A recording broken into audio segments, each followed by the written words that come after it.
Hello, my name is Laurence Gallagher. I'm a Redemptorist based in our monastery in Mount St. Alphonsus in Limerick City. And it's lovely to be with you today. It is strange times, to say the least, but I'm sure you've had a little extra time to do some reading or maybe even catching up on some movies that you haven't seen for a while.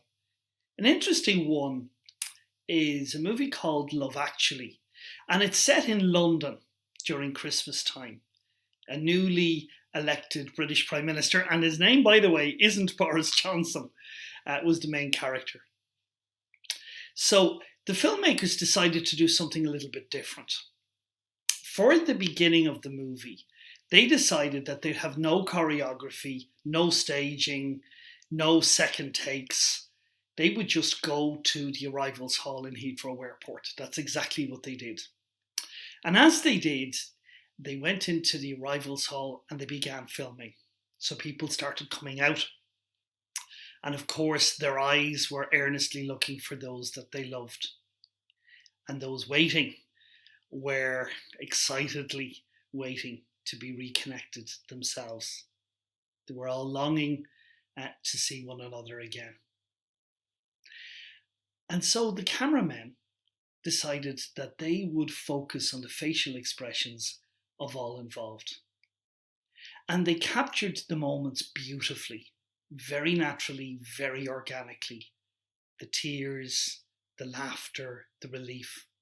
And most poignantly, they captured the embracing, the touch. People holding those that they loved in lingering embraces.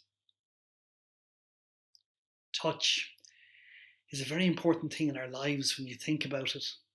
And isn't it ironic that during these days of pandemic, that's exactly what we're asked to refrain from, to cocoon, to socially distance, to isolate, to save lives.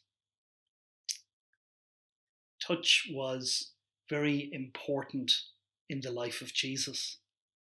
He found new ways of trying to create a connection with people, often by touch.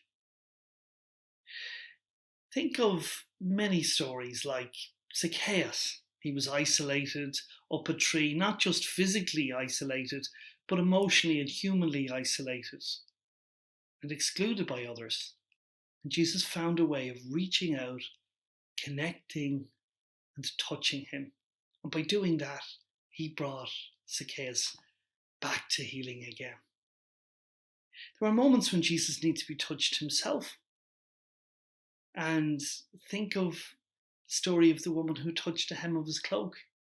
She needed healing and she knew that she needed to reach out. And Jesus connected with her.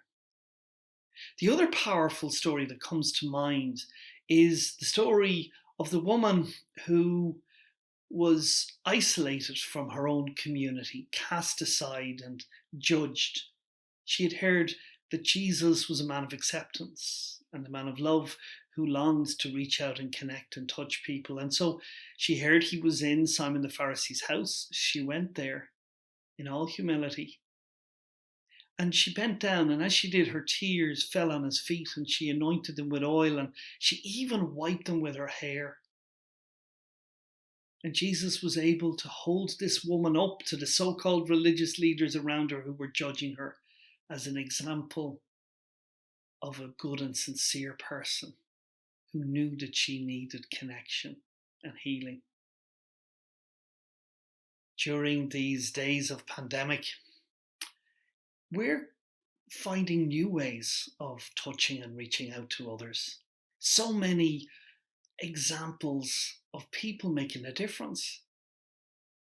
I think of one story of a young lad from a village in County Limerick that decided he wanted to reach out to those elderly neighbours or those who were living alone and might find it hard to get their groceries. And so he got their details and he's delivering groceries to them.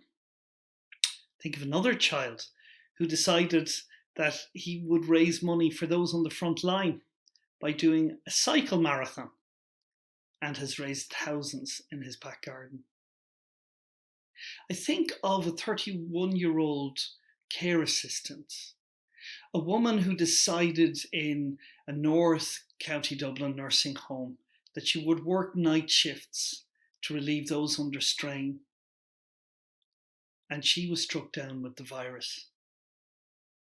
But right to the end, she made a desire and a decision to connect and to touch people.